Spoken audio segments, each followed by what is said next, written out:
हज़रत हुसैन रदी अल्लाह तआला अन्हु बड़े ऊँचे मकाम और मर्तबे के मालिक हैं। हज़रत नबी करीम सल्लल्लाहु अलैहि वसल्लम के नवासे हैं। हज़रत फ़ातिमा रदी अल्लाह तआला अन्हा के लाल हैं। हज़रत हुसैन रदी अल्लाह तआला अन्हु शाबान के महीने में पैदा हुए।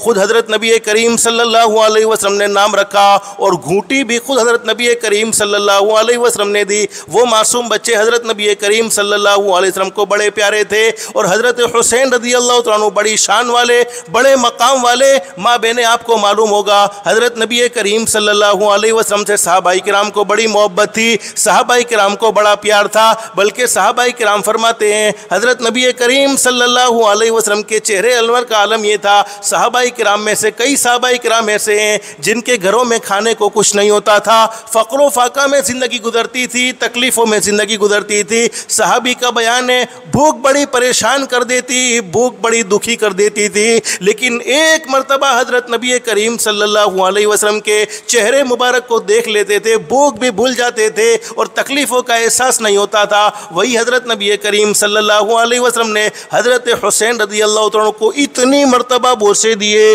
इतनी मरतबा बोसे दिए। मासूम बेटे हज़रत हुसैन रदी अल्लाह तआला और हज़रत हसन रदी अल्लाह तआला हज़रत फ़ातिमा रदी अल्लाह तआला के बेटे हैं और हज़रत नबी करीम सल्लल्लाहु अलैहि वसल्लम के नवासे हैं। इतने बोसे दिए कि हज़रत हसन और हुसैन रदी अल्लाह तआला हज़रत नबी करीम सल्लल्लाहु अलैहि वसल्लम जैसे नज़र आते थे। और सहाबा क्या फरमाते हैं, जब हज़रत नबी करीम सल्लल्लाहु अलैहि वसल्लम ने दुनिया से पर्दा फरमाया उस वक्त हमें हमारे आका का चेहरा बहुत याद आता था। हम हमारे नबी के चेहरे को याद कर कर के रोया करते थे।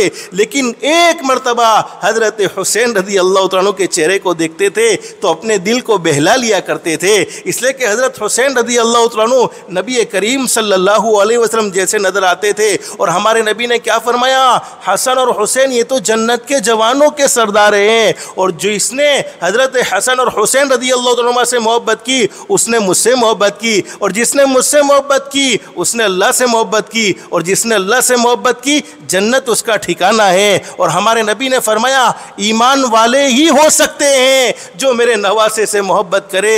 जिनके दिलों में मेरे नवासों की मोहब्बत नहीं, उनके दिलों में ईमान नहीं, बल्कि वो मुनाफिक ही हो सकते हैं। लेकिन वो मासूम हज़रत हुसैन रदी अल्लाह तआला अन्हु जिनकी बचपन में हज़रत नबी करीम सल्लल्लाहु अलैहि वसल्लम ने बेहतरीन तरबियत फरमाई, बेहतरीन तरबियत फरमाई। लेकिन करबला में क्यों गए हैं, करबला में गए हैं क्यों गए हैं? नाना के दीन को मिटने नहीं देना है, नाना की शरीयत को मिटने नहीं देना है, बल्कि हज़रत हुसैन रदी अल्लाह तआला अन्हु मैदान करबला में गए कोई कुर्सी की लालच में नहीं, कोई ओहदे की लालच में नहीं। अरे जिसको जन्नत की कुर्सी मिल चुकी हो उसको दुनिया की कुर्सी से क्या लेना देना।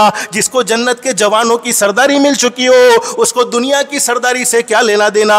लेकिन हज़रत हुसैन रदी अल्लाह तआला अन्हु मैदान करबला में गए हैं और सामने वालों से बातें की हैं। अरे मेरे नाना का दीन बड़ी मशक्क़तों से पहुँचा है, मेरे नाना का दीन बड़ी मेहनतों के साथ पहुँचा है। कुछ भी हो सकता है लेकिन नबी करीम सल्लल्लाहु अलैहि वसल्लम के दिन पर आँच नहीं आ सकती है। जुमा का मुबारक दिन था, 10वीं मुहर्रम, वो करबला का बड़ा मैदान, तपती हुई धूप में छोटी सी जमात है। उलमा ने लिखा है कि 72 यानी 72 लोग हैं, उसमें मर्द भी हैं, औरतें भी हैं, जवान भी हैं, बूढ़े भी हैं, मासूम मासूम बच्चे भी हैं। अरे छोटी सी जमात को लेकर हज़रत हुसैन रदी अल्लाह तआला पहुँचे हैं और सामने वाले जालिमों को ज़रा भी तरस न आया। सामने वाले जालिमों ने वो ख़ानदान नबूवत पर जुल्म व सितम शुरू कर दिया।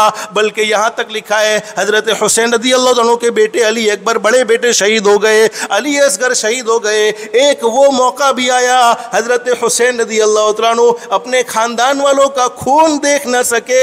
अरे दिल में एक जज्बात है, बच्चों की मोहब्बत है, अल्लाह ने हर एक के दिल में मोहब्बत डाली हुई होती है। लोगों से कहा, मुखालिफिन से कहा, ओ लोगों तुम्हें शर्म ना आई? अरे नबी के नबूवत के ख़ानदान को तुम उजाड़ने के लिए आए हो, नबूवत के गुलशन को तुम उजाड़ने के लिए आए हो। तुम्हें मालूम होना चाहिए मैंने तुम्हारा कोई बिगाड़ा नहीं, मैंने तुम्हारा कोई नुकसान नहीं पहुँचाया। अरे तुम्हें यह भी मालूम होना चाहिए चाहिए कि तुम्हारे नबी की औलाद इस ज़मीन पर अब कोई मौजूद नहीं है और तुम मुझे ख़त्म करोगे, ये तुम्हारे लिए कैसे जायज़ हो सकता है? तुम मेरा खून बहाओगे, ये तुम्हारे लिए कैसे जायज़ हो सकता है? मैदान करबला में उलमा ने लिखा है हज़रत हुसैन रज़ियल्लाहु ताला ने वो तकरीर मुखालिफिन के सामने की है। अगर उस तकरीर को आसमान सुनता तो आसमान फट जाता, ज़मीन सुनती ज़मीन टुकड़े टुकड़े हो जाती, पहाड़ सुनता वो पहाड़ भी रेजा रेजा हो जाता। लेकिन वो सामने वाले कितने संग दिल लोग थे, कितने पत्थर दिल लोग थे, खानदान नबूवत को उजाड़ने में उन्हें ज़रा भी एहसास न हुआ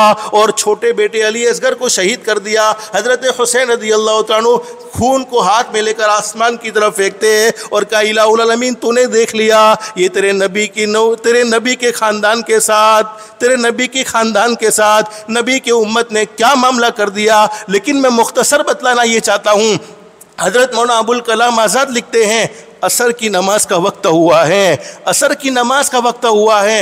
हज़रत हुसैन रज़ियल्लाहु ताला अन्हु पूरे ज़ख्मी हो चुके हैं, 80 से यानी 80 से ज़ायद तलवारों और तीरों के जख्म लगे हुए हैं, पूरा बदन खून से लथपथ हो चुका है। लेकिन ऐसी हालत में भी नमाज को छोड़ना पसंद न किया।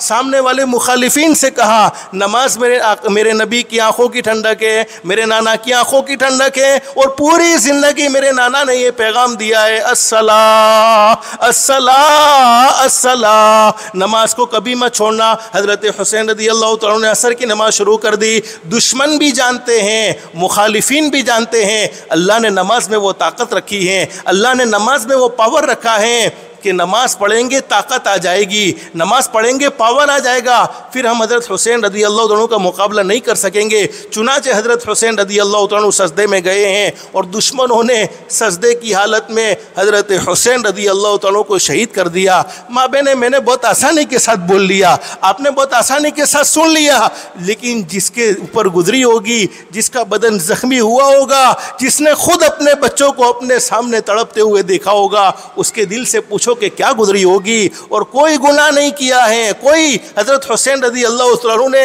अल्लाह को नाराज़ करने वाला काम नहीं किया है।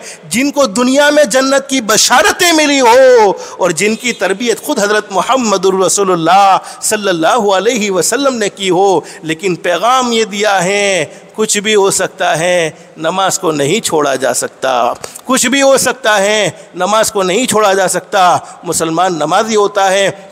अल्लाह पाक ने हमें 24 घंटे अता फरमाए, 24 घंटे में अल्लाह पाक ने सिर्फ हमसे 1 घंटा या सवा घंटा मांगा है। ओ मेरे बंदो, ओ मेरी बंदियों, मेरे सामने झुकोगे? अल्लाह फरमाते जो लोग मेरे सामने झुकते हैं मैं पूरी दुनिया को उनके सामने झुका देता हूँ। उन्हें दुनिया वालों के सामने झुकने की ज़रूरत नहीं पड़ती, बल्कि दुनिया खुद उनके सामने झुकती है। नमाज पढ़ेंगे अल्लाह पाक रोज़ी में बरकत नसीब फरमाएंगे, नमाज पढ़ेंगे मौत आएगी, अल्लाह पाक ईमान वाली, कलमे वाली, इज़्ज़त वाली, आफ़ियत वाली, सलामती वाली मौत नसीब फरमाएंगे।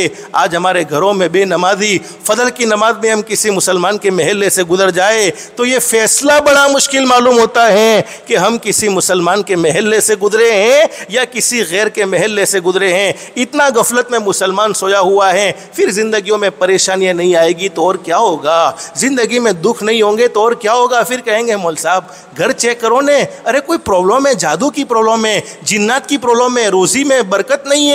अल्लाह की बंदियों, तुम खुद फजर की नमाज में उठती नहीं हो, अपने घर के मर्दों को उठने की तौफीक नहीं, औरतों को उठने की तौफीक नहीं, फिर ज़िंदगियों में कहाँ से सुकून और इत्मीनान होगा। इस लिहाज से तय करो, करबला के मैदान में हमें जो पैगाम दिया है, औरतों ने अपने पर्दे को बचाया, अपनी इज़्ज़त को बचाया, अपने पर्दे को ज़ाये होने नहीं दिया, और मर्दों ने ये पैगाम दिया है कुछ भी हो सकता है, लेकिन अल्लाह के लिए सर कटाना बहुत ज़्यादा बेहतर होता है, अल्लाह के लिए झुक जाना बहुत ज़्यादा बेहतर होता है। तो नमाज को कभी नहीं छोड़ना है।